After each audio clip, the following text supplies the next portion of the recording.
I worked as a custodian at a middle school for nearly 5 years, usually on the overnight shift. I'd clock in around 10 p.m. and stay until right before sunrise, just as the buses started rolling in. At first, I actually enjoyed it. I didn't have to deal with kids running the halls, teachers complaining, or really anyone at all. The silence didn't bother me. I liked being left alone to get my work done. But over time, I noticed the school felt very different at night than during the day. It wasn't just quiet, it felt empty, almost lifeless. The whole building would creak and groan like it was breathing. And when you're the only person there, even the smallest sound can make you jump. A locker would snap open on its own, or pipes would knock inside the walls, and your brain would convince you it was footsteps. I got used to ignoring most of that, but there was one part of the school I never adjusted to: the basement. The place was old, built back in the 1950s, and the basement stretched under half the building. It wasn't finished like the classrooms. Instead, it was a concrete maze of storage rooms and long, narrow hallways with pipes and wires hanging low overhead. Some rooms were stuffed with old desks, others with boxes of outdated textbooks, and a few with broken furniture stacked to the ceiling. The air always smelled damp and moldy. The fluorescent lights buzzed, flickered, or just didn't work at all, so a flashlight was usually the only way to see. When I first started, one of the older custodians told me to stay out of the basement unless it was absolutely necessary. He said it wasn't worth the hassle and joked that it was haunted.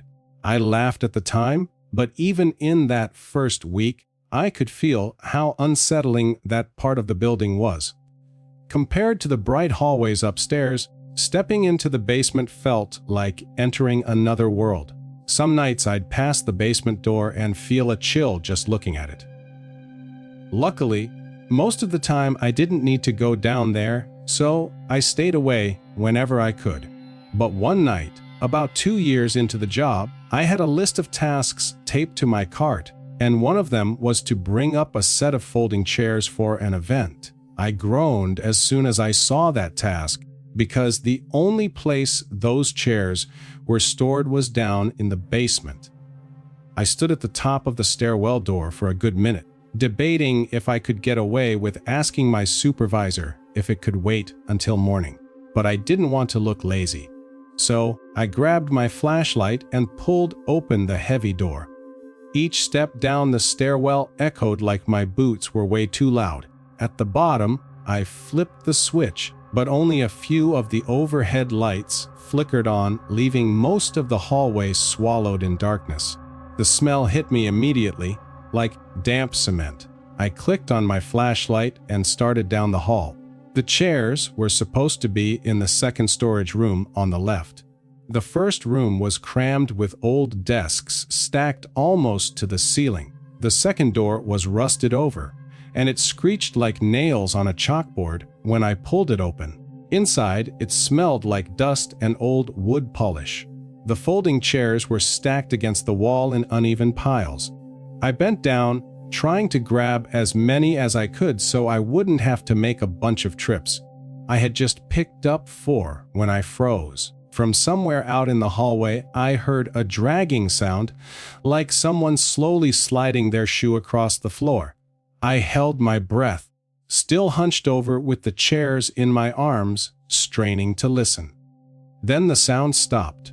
I straightened up and stuck my head into the hallway, sweeping my flashlight back and forth. The beam cut through the darkness, but nothing was there. My heart was pounding so hard it felt like it filled my ears.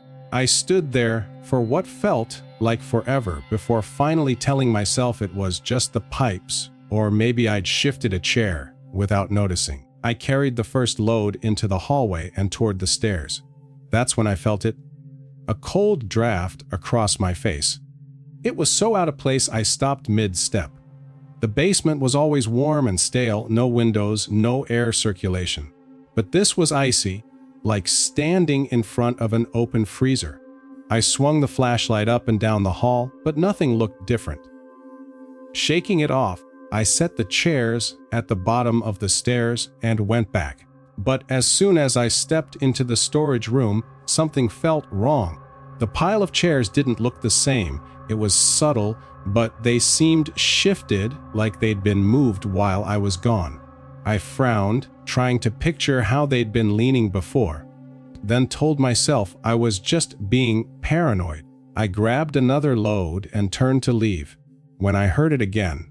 A dull thump, followed by a scraping sound. The sound came from farther down the basement hallway.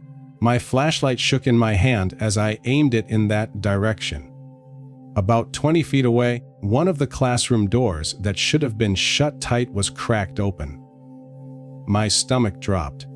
I knew I hadn't touched that door. The school was always locked up at night, and no one was supposed to be there except me. I froze in the storage room doorway, staring at that sliver of darkness. Every instinct screamed at me to drop the chairs and run upstairs, but I just stood there. I kept telling myself maybe the latch had come loose or maybe the air shifted when I opened another door. I clung to those excuses like a lifeline. I hurried the chairs to the stairwell and dropped them at the bottom. Then I went back with my flashlight, empty-handed this time. The door was still cracked open, just wide enough that someone could have been peeking out. My throat went dry as I inched closer, my footsteps echoing against the concrete. When I was near enough, I called out, "Hello? Anyone down here?"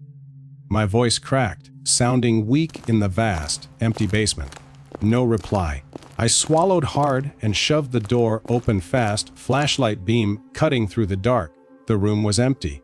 Just old science equipment covered in dust, boxes piled high, and cobwebs in every corner. I stepped inside for a moment, heart pounding, straining to hear anything. That's when I heard it again, a dragging shuffle. But this time, it came from behind me in the hallway. I spun around, flashlight aimed down the corridor. Nothing but shadows and concrete. Still, I felt it. That heavy pressure you get when you know someone's watching you. My skin prickled all over. I didn't care about the chairs anymore. I backed up slowly, keeping the flashlight fixed on the hallway until I reached the stairs.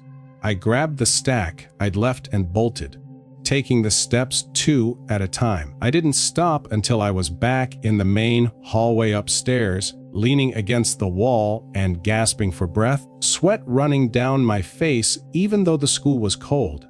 I kept telling myself I was just imagining things. Maybe it was rats or the pipes making noise. But I couldn't explain that cracked door. I locked the stairwell behind me, even though I wasn't supposed to, and I didn't go back down for the rest of the night. About a week later, I was mopping the hallway right above the basement stairs when it happened again. 3 loud bangs, slow and even, like someone was slamming a fist against the wall. The mop slipped right out of my hand, water dripping across the tiles as I froze. Then, the basement door rattled, hard like someone had shoved it from the other side. My blood ran cold. I didn't move, didn't open it. I just stood there gripping the mop handle until the noise finally stopped. After that night, I flat out refused to go down there alone. If something needed to be brought up, I waited until another custodian was around. I never told the others what I heard. They would have laughed or brushed it off as the ghost everyone joked about. But I know what I felt, and I know what I heard. And even now, when I think back to those slow, dragging footsteps behind me, I feel sick to my stomach.